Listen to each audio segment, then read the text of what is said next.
Hello, and welcome to Unity of Fredericksburg.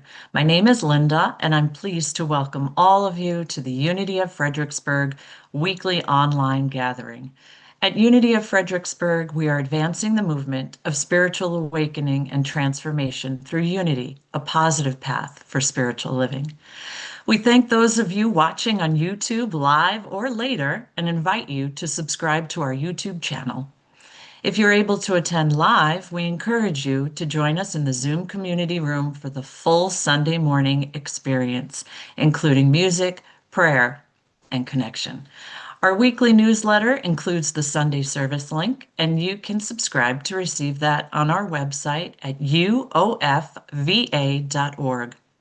For everyone local to Central Virginia, Unity of Fredericksburg offers a variety of fun and enriching in-person gatherings every month.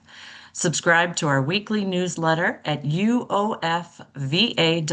for all the details.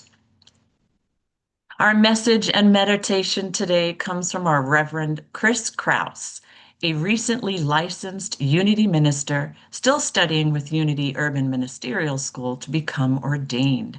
She is currently an at-large member of Unity Eastern Region Board of Trustees. She is co-prayer chaplain for the Unity Eastern Region Fall Conference Planning Committee for the 5th year, and she has been a prayer chaplain since 2007. She also participates as a contributor to the Unity Eastern Region monthly prayer vigils, including the Pride Prayer Vigil on June 29th. As a new member of Unity in Fredericksburg, she is active on the prayer team. She has also been a guest speaker at Unity of Fredericksburg, Unity Center DC, Unity of Hagerstown, the Sugarloaf Congregation of Unitarian Universalist congregations, as well as speaking multiple times monthly at the former Unity in Frederick. And now, here's Reverend Chris. Wow. Thank you, Linda, for that introduction. So, so let's get started. Good grief. What's good about grief, Charlie Brown? You know, there is something good about grief, but since it's such a deep subject, I thought that maybe it would be a good idea to add a few jokes. So all of the jokes that are going to be included in this talk today, I found online. So I'm giving attribution. So let's start with my first joke. The Charlie Brown Foundation is now accepting donations. All proceeds go to good grief counselors. Okay, that's the kind of humor I enjoy. Seriously, there is good that comes from our grief, whether the grief is the loss of a loved one or a beloved pet, or even the kind of losses that you experience when you shift jobs or when you lose a relationship. Grief changes us because our identity changes. We become different when someone we love is no longer with us, whether that's through death, a breakup, a divorce, change of jobs, etc. Now, we do change identities throughout our lives, and we lose the old identity, for example, when we graduate from school and we become a worker. When we get married, we stop being a single person. When we have children, we cease to be childless. And all of those changes can be ones that are joyful.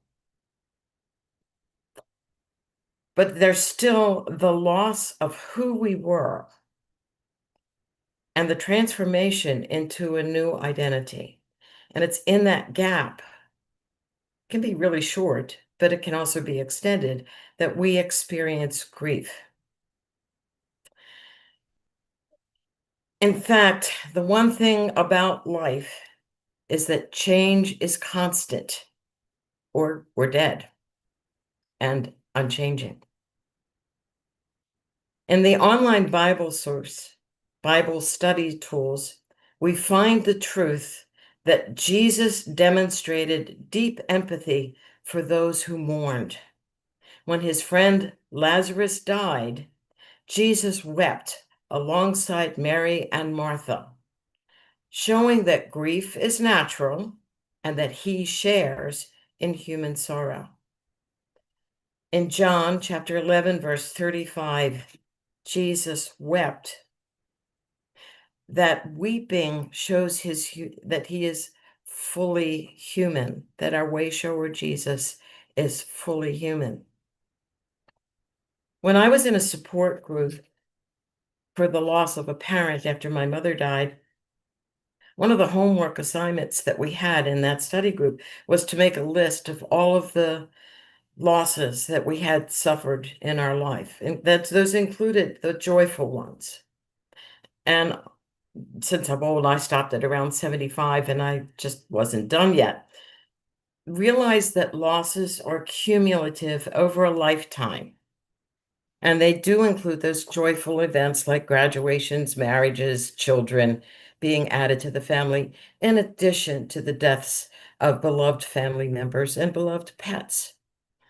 Even our pet goldfish, hamsters, rabbits, and parakeets, some of the pets that I had as a child. Okay, another joke.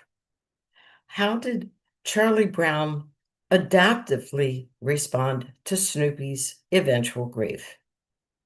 You guessed it, good grief. So let's debunk some myths and misperceptions about grief.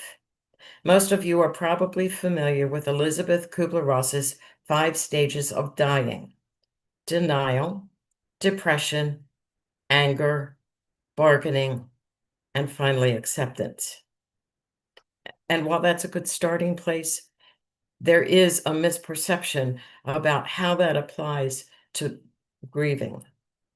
For one thing, Elizabeth Kubler-Ross wrote that medical research study for people who were dying. That's why I call it the 5 stages of dying.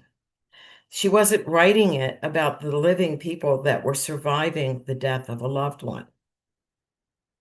For another thing, closure, acceptance, is a myth. We don't reach closure.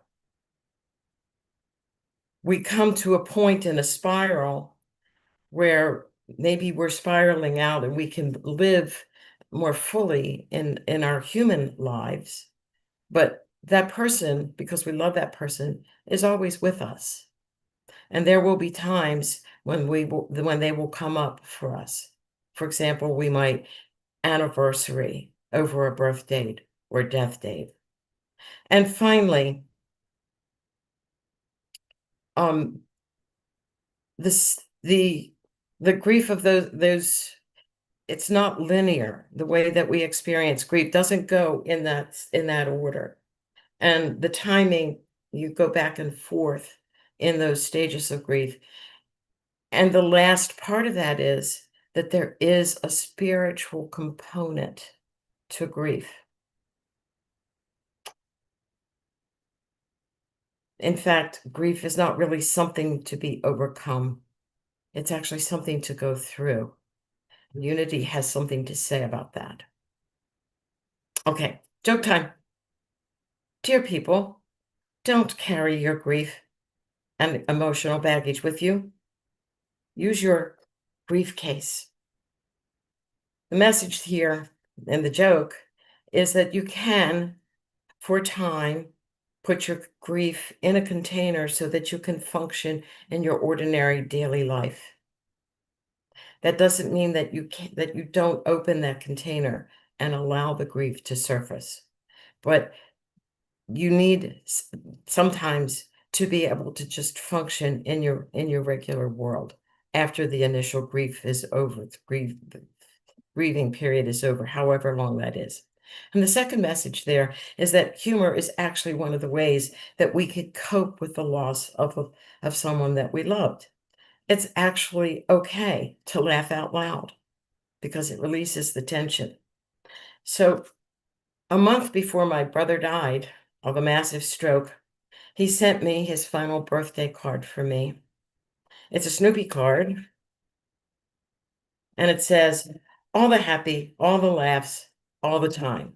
Now, I don't know if you're going to hear this, but it always makes me kind of smirk.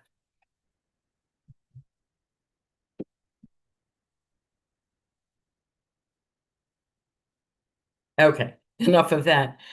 But Snoopy's laughing when I tickle his belly in that card reminds me of my brother. It's a way that I remember him as the jokester of the family, the one who loved humor and used humor all of the time to express love. It was part of his love language. And really, grief is experienced differently by different people. It's really a unique experience for each individual, which is why mostly I'm going to be talking about my grief because I'm using myself as an example. So, for example, when my mother died, I needed the cultural touchstones of what is called the viewing or the wake, where you go to the funeral home. Now, we had a closed casket, but her friends and my friends and the family came to the viewing. And for me, that was very helpful. It touched me. And then my mother had already planned her funeral service, which was a Lutheran service. And again, I got a chance to speak at that service, and that for me really helped to solidify. I got a chance to stand up and speak my truth about my mother, whom I loved and had a close relationship with. My brother, on the other hand, attended none of those events. And yet I know that he grieved the loss of our mother in his own unique individual way. Now, there are some kinds of common grief observances, like a viewing, a wake, a funeral, and those rituals are culturally based. So in some cultures, like the Lutherans, you don't show emotions. So I really cried beforehand and after. But I attended a Baptist funeral for one of my former students, and his mother was loud and dramatic in her grief for the loss of her son. And those rituals can be instrumental in helping us to reach a new normal. We join together as a community and we share in the grief through the ritual, and that is helpful in learning how to grieve because it's important to know what works for you when you grieve so that you know to allow the time and energy to fully grieve and work through whatever needs healing. Will you reach closure? Probably not. But remember that in the depth of your grief it is the depth of the love for the person or pet that has died. Okay, last joke. Why can't Egyptian crocodiles get through the 5 stages of grief? They're stuck in denial. Nile. Bad joke. It's still funny. Suppressing grief only prolongs it and can result in worse grief the next time you experience loss. Being present with grief helps us develop a sense of our own grief pattern so that we know what to do when there's another significant loss. The reality is that throughout our lifetimes, we will accumulate grief over losses, as I have, and probably most of you have as well. Spiritual counseling can be beneficial for a short period of time to develop practical spiritual tools to help you work through your grief. And those can include spiritual rituals. I've used them. I encourage you to join a grief support group to talk with those who share your grief. That also was very beneficial for me in working through my grief. And they are usually run by a psychologist or a social worker They can be run through a church, through a minister, or a chaplain, and they provide multiple modalities through for me it was like a 6-week thing to look at different aspects of grief. And I recommend that as something if you are having difficulty figuring out how to grieve. If you have complicated grief, and by that I mean multiple life circumstances that cause grief within a time span of a year or short time span, or alternatively, if you cannot work through your grief in, say, 3 years, you really need some professional spiritual counseling from a psychologist, because you need to peel away the layers underlying why you're holding on to your grief and not letting it go so that you can live your life more fully. Now, let's discuss some of the unique ways that unity can help us return to life. And the first one, of course, is to be present with your grief, because you can't get over it and you can't get around it. You can only go through it. That means feeling all of the feels. And some of them can be pretty hard to feel, and you have to let yourself feel them. And you also have to give yourself the time and space to grieve.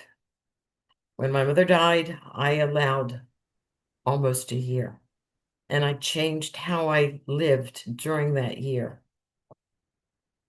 We might call that unity has a term called self-compassion, being extra tender with yourself and with others who are sharing that particular grief. It's also a time to process feelings and be in community, including and especially your spiritual community. Now, when I reach the depression stage of grief, which happens pretty quickly for me, I want to be alone. That's me. And so that's when I reach out for prayer support, because that's the time when I can't hold the high watch. So you can reach out to any of us on the prayer team at any time. You can also call Silent Unity. Remember, they're there 24/7, 365, except for leap year when they're there 366. And I've had them on speed dial at times, especially when my mother passed and my brother passed. Now, when you do your own prayer time, I strongly encourage bringing in, and as part of the affirmation, your powers of faith. Remember, that deep inner knowing that all is well, regardless of outer circumstances. Your power of strength, which is your perseverance, your ability to persevere, even through the obstacles and the adversity that you are experiencing. The gift of life. What a wonder it is to have this human body, and especially divine love. Add those to your prayers, because those are the ways that you're going to be able to expand your consciousness and transform your life. Ritual, sometimes in community, can also be beneficial when it's personal and private, and it's based on your own unique relationship to the loss. For example, I've used my brother's birthday card as a personal ritual of remembrance. But another one that I've used is writing a letter to let go of the past, the hurts of the past, then burning it so that I can forgive the other and myself, and I can move on. And then I follow that with the affirmative prayer, using denials and affirmations to consciously shift my consciousness into an awareness of the oneness of all. Remember that love is what lasts beyond the physical death. It's what binds the universe together. So lead into a loving, compassionate spirit of love to comfort and hold you. At one point in time after surgery, I just felt like I was being held in God's hands. And I could look at the other people that were in the hospital and see the people who loved them and see the love that was there. We can turn the tragedy of grief into resilience when we become aware of our grief pattern of behavior and we use it to shift our consciousness. Because with the personal loss or death of a loved one, there is the gift of transformation that can happen, that something new comes out of the grief as we grow spiritually through the experience and we become more of our authentic divine self. Through our self-compassion, we experience more compassion for others. And in our personal resilience, we can use that resilience through our faith, strength, life, and especially our love to benefit others in service to them as they go through their own losses. Loss often leads us to being more of that loving presence to others. Let's take that into meditation. And let's begin by centering in the chair. Get it wherever you are, becoming comfortable. Close your eyes if you feel safe and comfortable. And let's do some breathing. Just slow, deep 3 breaths silently as I do that as well.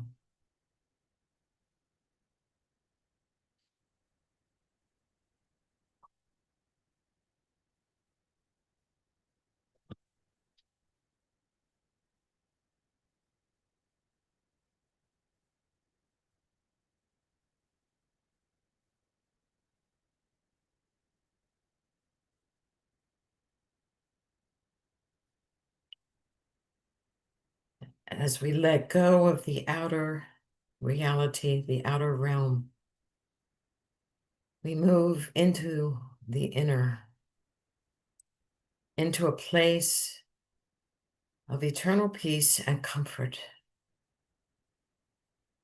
an inner knowingness that we are always in communion with the very source of our being, and even in connection with those that we have loved who have moved on to being at one with Source.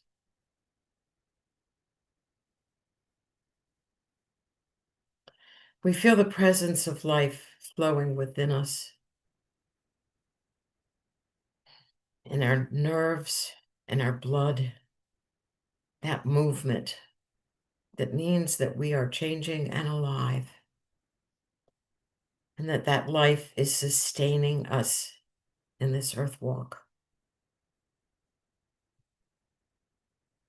We acknowledge our always constant inner strength and resilience, regardless of life circumstances. That our faith affirms for us that this too shall pass, and that the one constant is the knowing that God is within us and all around us in everything that we experience in life.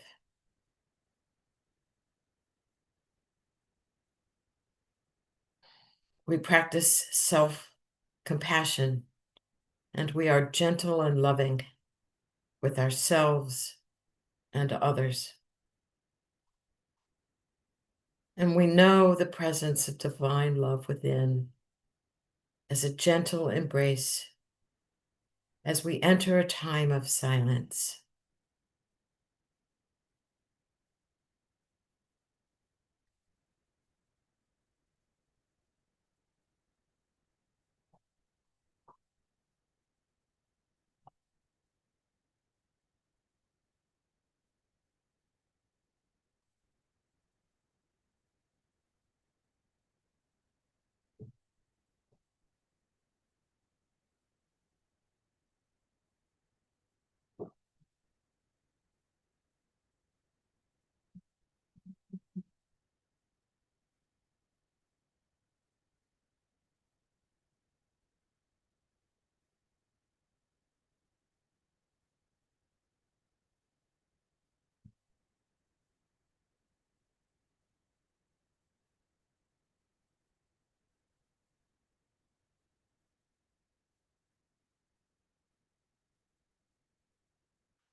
And we realize that every time we enter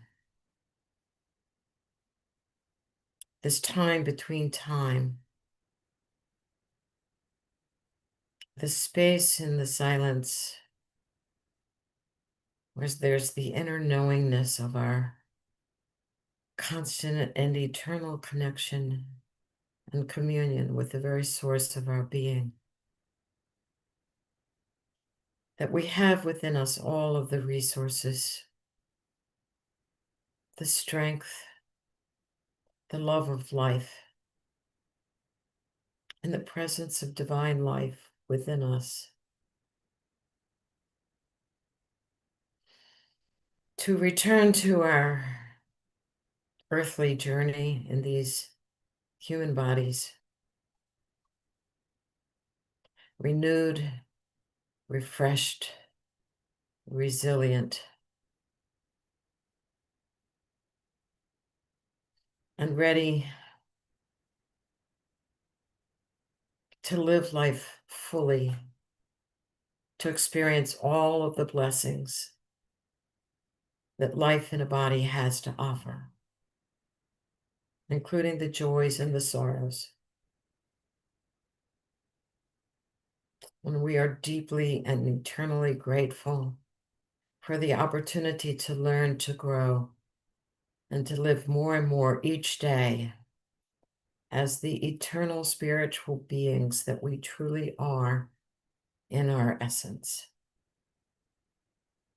And so we say, I am grateful, I am grateful,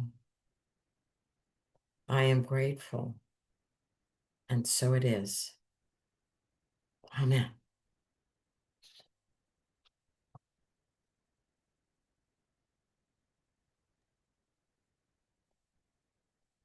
And I will turn it back over to Linda. Thank you, Reverend Chris. And thanks for watching the weekly broadcast from Unity of Fredericksburg. Visit our website, uofva.org, to learn more about our mission of spiritual awakening and transformation, and support our ministry with your financial donation. Thanks again for watching, and see you next time.